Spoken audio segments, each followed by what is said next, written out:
Welcome to Just Break Up, the podcast about love, heartbreak, and all the relationship advice you don't want to hear. My name is Sierra DeMulder. And I'm Sam Blackwell. And today we're going to answer a letter from somebody who thinks they're too old to be in a situationship with someone they met at a wedding. But before we begin, we just want to give you our Surgeon General's warning. Never too old. You're never too old to be in a situationship, friends. Yeah, they can happen to anybody. Before we do that, we want to give you our Surgeon General's warning, which is that Sierra and I are not licensed mental health practitioners. End of sentence. No, period. We're not professionals. We're not trained in this. Very, very trained in situationships, but not like That's professionally, true. not like accredited. That is really true. So please take our advice as you see fit.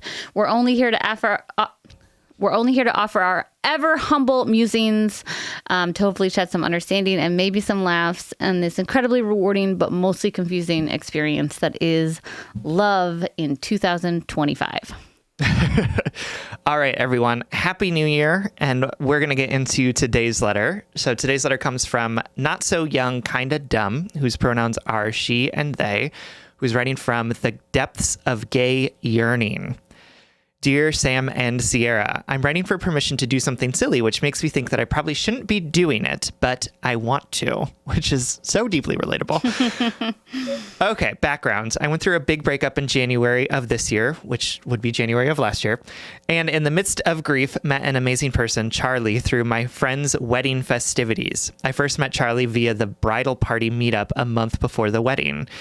We spent the next month exchanging novel-length missives about ourselves and our lives and our recent breakups. They ended a relationship of similar intensity a month prior to mine. And then at the wedding, had a magical weekend where we hooked up and found that our texting chemistry did, in fact, translate to real life. Hot. Unfortunately, absolutely. Unfortunately, I live in New York and Charlie lives in Maine. We decided after the wedding that we needed to take a break from all of the intensity and didn't talk for 2 months until they came to New York for a work thing. They ended up staying with me for the 6 days they were here, which was lovely, but also difficult because I had just hit the angry/depressed stage of grieving. After this, I told Charlie that I really needed to take some time to mourn my previous relationship and that texting them every day just wasn't conducive to that. So we stopped talking, but I was still thinking about them. A few months later, I sent them a letter, selfishly, but I don't know, it felt good. Basically saying that I thought I'd be ready for a relationship soon and that I'd like to date them long distance if they wanted. They called me and we talked on the phone and they said that they really appreciated the gesture, but they still work with their ex and just couldn't consider dating anyone seriously right now. Plus, they had a lot of reservations about long distance. I said, okay, and we left it at that. 2-ish months later, I've been able to put Charlie out of my mind and accept their maybe as a no. I've started dating seriously again and really feeling present in my life. And then they texted me. They'll be here in January and want to see me. We started texting again, which grew into flirting until I said I couldn't text them every day anymore. I want something serious and they don't seem to know what they want. They might move to New York in the next few years, but there's no guarantee. They no longer work with their ex, but it's not clear if they're ready for a relationship. And they still don't seem interested in long distance. When I asked them what their plans were, or even hopes were for us now, they said that they were still hoping to see how things felt in January. Which is fine. I get it. But I'm 30. I want a kid, preferably in the next 5 years because my parents are older. I feel like I need to be serious or at least present in my life where it is. And Charlie is such a distraction. Every time we start talking again, I remember how much I like them and all the reasons why I think we'd be really good partners. So the question is it extremely silly to give into the situationship even though it might not go anywhere? My friends say it sounds like Charlie's leading me on, but I don't feel that way. More like I'm leading myself on. It seems like, and Charlie says, they really like me, but aren't settled in themselves enough to consider being in a serious relationship again. I trust that. I trust them. I also know that they still don't really know what they want, and I don't harbor illusions that this will necessarily work out with them as a long-term thing. So I'm torn. My head says to cut this off and try to find a partner. My heart wants to do the thing that feels good, even if I get hurt later. I've spent the better part of a year thinking about them and about how this might work. I just want to say yes, even if it's not aligned with my, quote, higher goals. But I don't know. I feel like I'm too old to make these mistakes. Significantly, I have told Charlie this. Significantly, I have told Charlie this. I would move to Maine for them. Not now, and not unless I felt like we would be pretty solid. But I would be very happily settling near where Charlie grew up, which is where they want to be too. I feel like we could be really good at loving each other. If I were younger, I feel like this would be a no-brainer. I could do this and see where it goes without any time pressure. And I know 30 is young, but I don't feel that young. I feel like I should know better. Anyway, this has gotten incredibly long. Totally understand if you don't want to answer. I love your show so much, and listening has made me a better partner, friend, and all-around person. All right, my darling. Thank you so much for writing, trusting us with this letter, and for your kind words. I love this letter. I love this. I just love our listeners. I love all the shit they get themselves into. I see myself in all of them, like been there, done that. And this is such a lesson. Oh God, this is such a like an unpalatable lesson in 100%. Like self-parenting. Do you know what I mean? Oh, like, absolutely. Yes. It's like, you can't have 2 Oreos. Yeah. When the universe is offering you something that you really want, and you have the opportunity to like stay in this like waiting pen or do the manual, emotional, physical labor of like getting out of that damn pen. So annoying. And shutting, you're like, wait a minute, you mean I have to cut off this behavior that's actively hurting me, but like not actively hurting me in a way that's harmful enough for me to want to leave this pen? Yeah. You know absolutely. what I mean?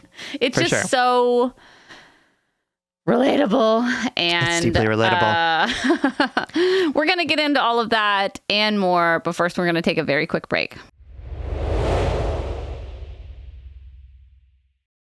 All right, everyone, welcome back, and especially welcome back to our letter writer, not so young, but kind of dumb. Every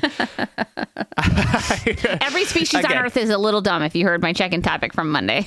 That's right. Everyone makes mistakes, so why can't you?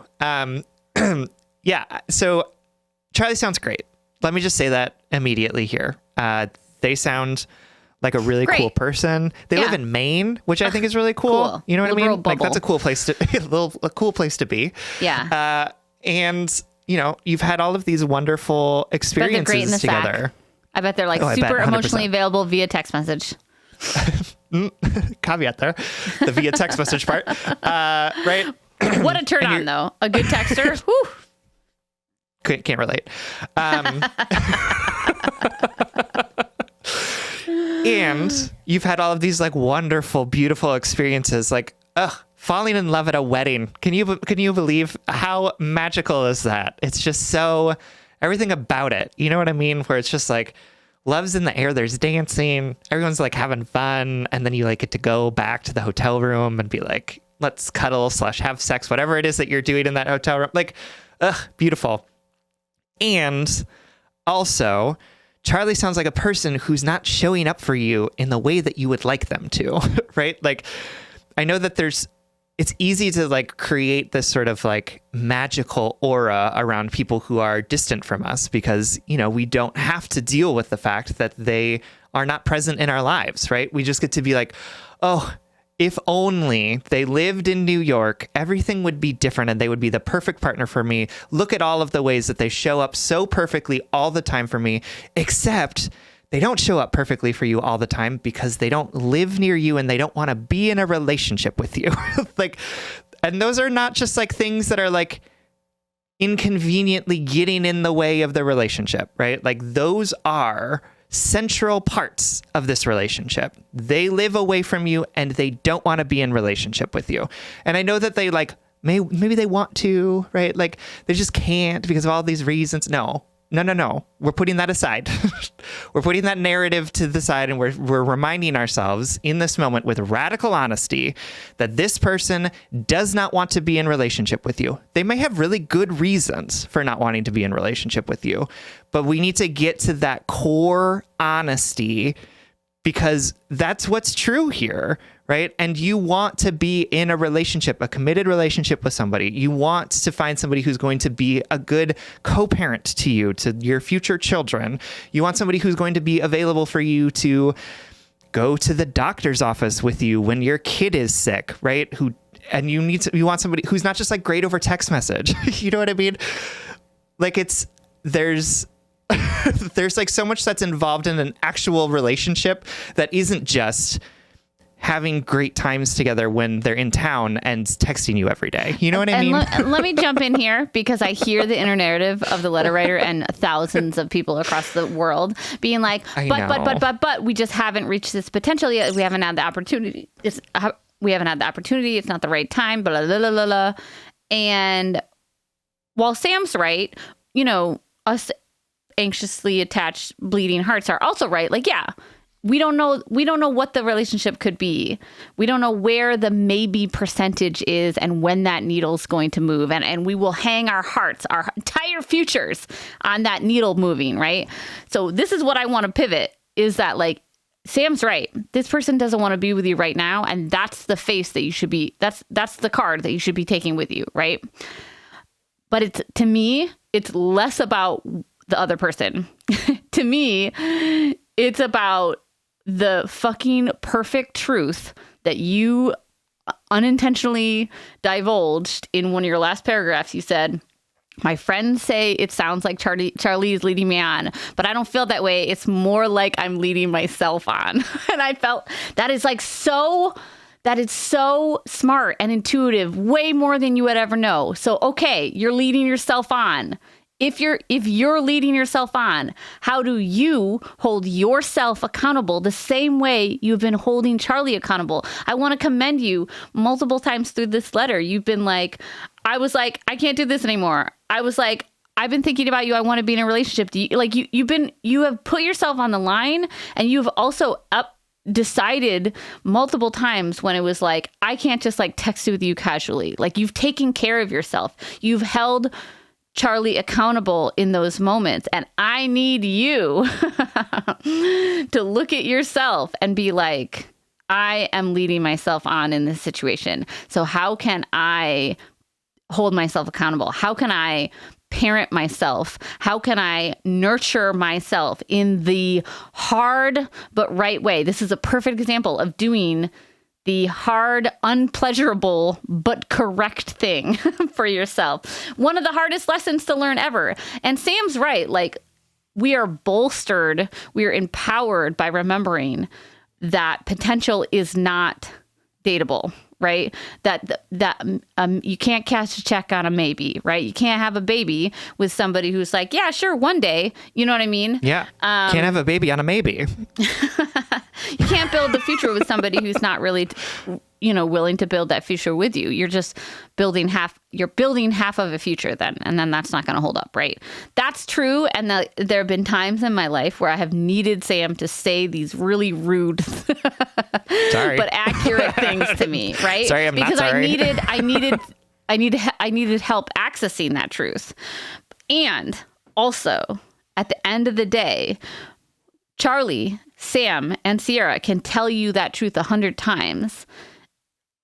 You have to believe it, and you have to be the one who fucking gets up from the waiting pen, walks to the gate, unlocks it, opens it, walks out the door, shuts the gate, locks it, and walks away without looking back. And that is what is so hard about these situations, is that we have to put action, power behind what we know is right for us, even when it doesn't necessarily feel good. And that's what I'm most drawn to about this letter, and how we get stuck in these cycles with people who are probably lovely.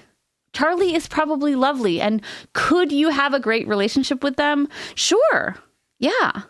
It's not going to happen right now. So do you want to wait and see if it could possibly happen in the next 1 to 5 years? Or do you want to see, like, I always remember what Jessica Salgado said, a poet, like, I need you to, quoting a tweet of hers, like, I need you to stop taking up space in my life for the people who actually want to be there, right? But again, let's put the power and the onus where it is. You have to remove that person from that life, from your life, not because they are a bad person, not because there is no potential there, but because it will not result in accessing the goals that you want in your life right now. It's not, unless you want to gamble on if you can get together in the next 1 to 2 years and have that relationship turn into the relationship that you are literally, no offense, fantasizing about, because you've never been in the same city in the same like dating way, right? Like we've got a highlight reel of a relationship right now. Absolutely. Because you've asked to be in a relationship with them and they said no. Yeah. And, like, basically you have to do the hard thing here. You have to say, man, I really wish things could work out with Charlie. Isn't it comforting and terribly sad that people like Charlie exist and I don't have access to them? Like, I think I had a hard time with that when I was younger. Like, I saw potential. I saw not just potential, but like, I saw real love across the country. I saw people that I could fall in love with across the country as I traveled as a young person. And then I would have to say, well, that's not my path. This isn't my life. I'm here and they're there.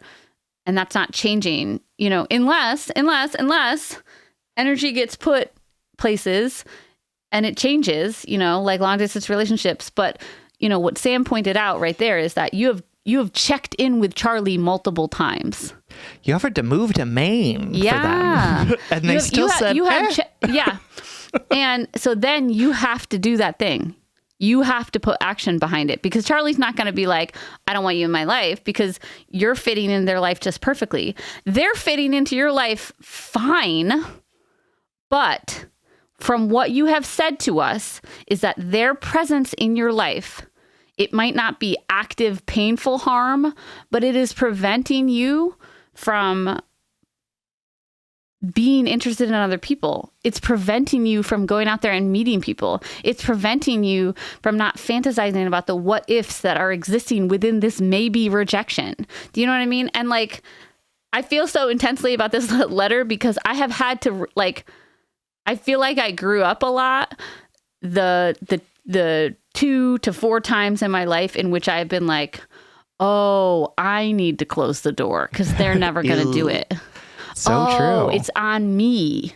Even though they've rejected me, I'm the one that needs to get up and go. Do you know what I mean? Like, the heart's capacity to hold on is staggering, right? Like, my heart could make space for someone who was mildly interested in me for several lifetimes. Do you know what I mean? The way that we can put people on those romantic pedestals, you gotta put action behind that. It's the big kid thing to do right now. That's not fun. It's not fun. It's not pleasurable, but you're investing in yourself in that action. And, it sounds like you are at a place where you're seeing that is what the next step is. Yeah, you're here. You're here. You're here. You're asking us to give you permission to do something that is not something that you want to do, but that you really you want to do it, but that it's probably not good for you, right? And we're not going to give you that permission, right? You are a person who gets to make your own choices in your life, for sure. You have permission to do any of the things that you would like to do. And also, I think what you're asking for us and what we're going to offer you, what you're actually asking for us, is this really sort of clear directive around you are a person with choices in this situation. You are somebody who is in control of your own life, right? And that Charlie is somebody who sounds really great, but hasn't been there for you in the way that you need them to, for probably lots of understandable and justifiable reasons, but that doesn't change the outcome here. And that you have to be the one to say, this person is lovely, and also they are not serving my life in a meaningful way in the ways that I would like them to. And so I have to make a choice to say, I don't want to be with them anymore, right? I need to invest in the things that are actually real, the things that are actually here, the things that could help me get towards my goals. And this person is a distraction. You said it. They're a distraction from those things. And so what does it look like for you as somebody who maybe is too old now to be in a type of situationship, right? To say, I'm too old to be in a situationship now. I need to get myself out of it, right? Like, it doesn't just happen. You have to part of being too old to get into it is that you feel perhaps more capable of making the decisions that you need to do to get out of the situationship. And let me paint what that looks like, because you're like, okay, cool. So I'm not gonna be in a situationship with them. actions means maybe you don't reply to their text messages. Maybe you do, but you tell yourself, like, I can't flirt with them. And if they flirt with me, I'm going to exit the conversation. You might not need to, you don't even have to tell them, like, I can't flirt with you. You can just be like, cool, gotta go. Have a nice summer. Or, you know what I mean? Like, whatever you need to say. Thanks. Like, it is, as somebody who thought once in my life that I was not in control of my heart and the way it manifested in flirts and crushes and things like that. I want to tell you that you can be, like, you can. Yeah. You well, cannot. I mean, I think, well, like what I'm trying to say is, like, you can actually not flirt with this person via text message. They can say, absolutely. I'm coming to New York, and you'd be like, oh, cool. I'm actually really busy this week. I hope you have a really great week. You know what I mean? Like, Absolutely. you can make those like long lasting, more sustainable choice. Like, it doesn't, you can do it is what I'm trying to say. And also, like, the feeling doesn't go away though, right? Like, the feeling of the crush, the feeling of the desire, the feeling of, like, the rush of, oh, it's so nice when they text me, I get so excited, right? Like, that stuff doesn't go away, right? Like, I think that's the difference between, like, what I thought being older would be like and what being older actually is like, is that, like, those feelings don't disappear. It's just that I'm more capable of saying, I don't want to flirt with that person because, like, I know it will cause me harm, right? Or, like, I'm not going to respond to that person's text message because, like, I'm feeling the same thing. Like, oh my God, somebody desires me. Somebody wants to, like, reach out or whatever. But it's like, oh, but this isn't good for me, right? Like, I'm capable of now making some of those decisions differently. And that, I think, is the lesson for you, letter writer, is that, like, the emotion, the sensation, the excitement doesn't go away. It's that, like, you have to learn how to make decisions that are good for you in spite of those big feelings or excitement or emotion or distractions that come up. And we can't do that for you, right? Like, and you can't, like, get those things out of your body. You just start making different decisions, knowing that, like, oh, I've been down that path before and look how it's turned out. Charlie still lives in Maine. Charlie still doesn't want to be with me. Charlie still is texting me all the time, even though it's hard for me, right? Like, that's how you start to make different decisions despite how exciting this is going to continue to feel and how drawn you're going to still feel to Charlie, because why wouldn't you? Yeah, I totally agree. I think that's such a perfect place to end it, is that, like, part of that maturation, part of that maturing process is being like, I can feel these feelings and choose to act differently. Yes, absolutely. All right, my love. Sorry, no, I was so I'm mean gonna to say, you. all right, my love. This is my love. You're both of our loves. Sorry we were so mean, but we're trying to be honest with you as your friends across the country. And we hope that this helps, and we hope that you find ways to be able to protect your peace and work towards the things that you actually want in terms of relationships. Yeah. We love you so much, and we hope this helps. All right, everyone. Thank you so much for listening. If you would like more content from us, or if you would like access to our monthly office hours, you can support us on Patreon. If you support us on Patreon for as little as $5 a month, you get access to bonus weekly episodes, as well as those office hours, which is when we hop on Zoom with anyone who would like to join us. If you attended our December office hours earlier this week, thank you so much. Super fun. Loved being there with you. Go to patreon.com/justbreakuppod to support us and get access to those Zoom calls. Zoom calls? That sounds like a business meeting. Zoom hangouts, my friends. Zoom hangouts. Absolutely. We're cool. We're cool. We're hip. We're young. Yeah, you can slide into our DM, send us your favorite relationship memes, but most importantly, you can submit your questions about all matters of the heart at justbreakuppod.com. Please remember to like, follow, subscribe, give us a 5-star rating and review. This literally keeps our mics on and helps us reach more brokenhearted souls who need two random strangers giving them relationship advice.